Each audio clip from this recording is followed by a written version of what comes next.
श्री राधे। आइए बलि बामन संवाद में जब ब्रह्मा जी ने प्रार्थना की तो भगवान ने ये कहा था कि इस मनवंतर तक ये सुतल लोक में रहे और सुतल लोक की रक्षा की जिम्मेदारी मैं स्वयं निभाऊंगा। हाथ में गदा लेकर द्वारपाल बन के मैं रहूंगा।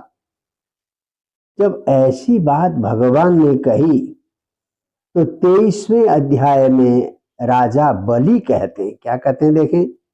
अहो प्रणामाय कृतः समुद्यम प्रपन्न भक्तार्थ विधौ समाहित यल्लोकपालैस्तदनुग्रहो परै अलब्ध पूर्वे पसदे सुरेर्पित। मैंने तो प्रभु आपको प्रणाम करने का प्रयास किया, पूरी तरह से प्रणाम ही नहीं किया। प्रणामाय कृतः समुद्यम, आपको प्रणाम करने का प्रयास मात्र किया। बड़े बड़े इंद्र वरुण कुबेर आदि लोकपाल को भी जो सुख नहीं है, जो लाभ नहीं है, वो लाभ आज मुझे दिया। किसी लोकपाल के पास अभी तक आप दरवाजे में द्वारपाल बनकर नहीं रहे, ऐसा मुझे सौभाग्य दिया। मैं आपकी क्या कृतज्ञता व्यक्त करूं। अब इधर प्रहलाद जी कहते हैं, बलि के दादा प्रहलाद कहते हैं, नेमं विरिंचो लभते प्रसादम। प्रभु ऐसा सौभाग्य तो ब्रह्मा को भी नहीं मिला, न श्री आपकी स्वयं धर्मपत्नी लक्ष्मी को भी नहीं मिला, न सर्व न शंकर को मिला। अन्य देवताओं की तो बात ही छोड़िए। यह सुराणाम अभी दुर्गपाल, हम जैसे असुरों के आप दुर्गपाल बन गए, गेट कीपर बन गए, द्वारपाल बन गए। विश्वाभिवंदे रविबंदितांग्री, बड़े बड़े विश्व के वंदनीय ब्रह्मा विष्णु ब्रह्मा इंद्र कुबेर आदि भी जिनकी वंदना करते हैं, वे आप मेरे पोते के द्वारपाल बन रहे हैं। तो प्रभु ऐसा सौभाग्य तो न ब्रह्मा को मिला, न लक्ष्मी को मिला, न भगवान शंकर को मिला। तो आपकी कृपा का कोई था नहीं है। अब भगवान बामन कहते हैं, वत्स प्रहलाद भद्रम ते प्रयाहि सुतरालयम। बेटा प्रहलाद, अब तुम अपने पोते के साथ सुतल लोक में जाओ, वहां बड़े आराम से पोते के साथ रहो और नित्य मेरा दर्शन करोगे। जब भी गेट पर जाओगे, दरवाजे पर जाओगे, तो गदा पाणिम अवस्थितम, मैं एकदम खड़ा रहूंगा गदा लेकर। देखिए भगवान तो भक्तों के दास हो जाते हैं। जब भी तुम गेट में जाओगे, दरवाजे पे जाओगे, एकदम सावधान मुद्रा में गदा लेकर खड़ा हुआ मुझे तुम देखोगे। इस प्रकार से भगवान ने कहा। फिर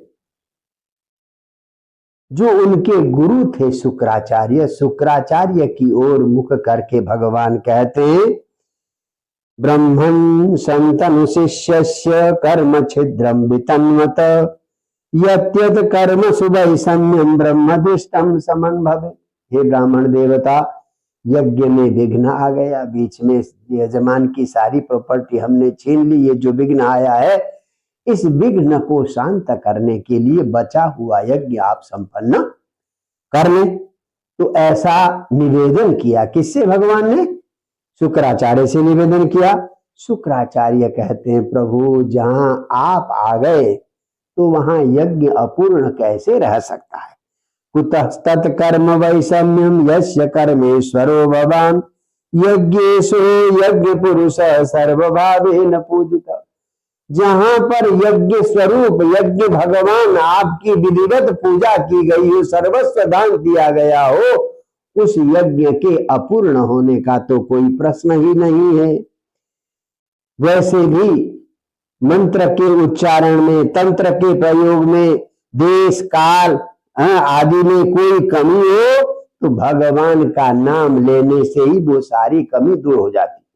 ब्राह्मण के मंत्र प्रयोग में कमी हो, वस्तु में कमी हो, स्थान में कमी हो, मुहूर्त में कमी हो, तो जो भी कमी है कहते भगवान का नाम संकीर्तन करने से सारी कमियां दूर हो जाती। बहुत बढ़िया श्लोक है।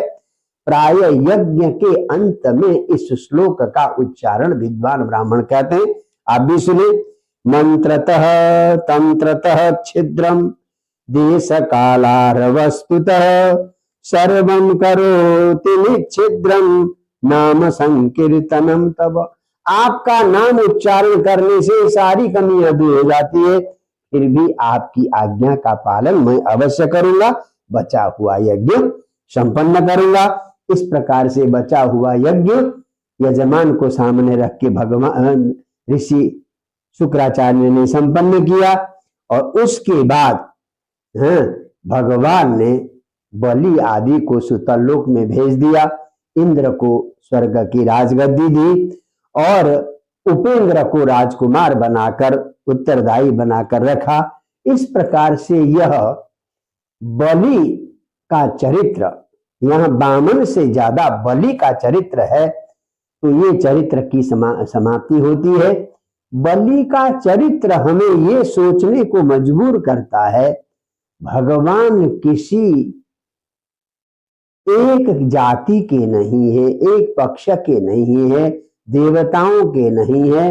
भगवान तो उसके हैं जो उन्हें मानता है, जो सत्य पर निष्ठा रखता है, अपने वचन का पालन करता है, जो कठिन से कठिन परिस्थिति में भी विचलित नहीं होता है, भगवान उसके साथ है। तो भगवान ने बलि को ऐसा वरदान दिया, ऐसा वरदान दिया, आज तक किसी भक्त को ऐसा वरदान नहीं मिला कि स्वयं भगवान जाकर उसके दरवाजे पर द्वारपाल की ड्यूटी करें।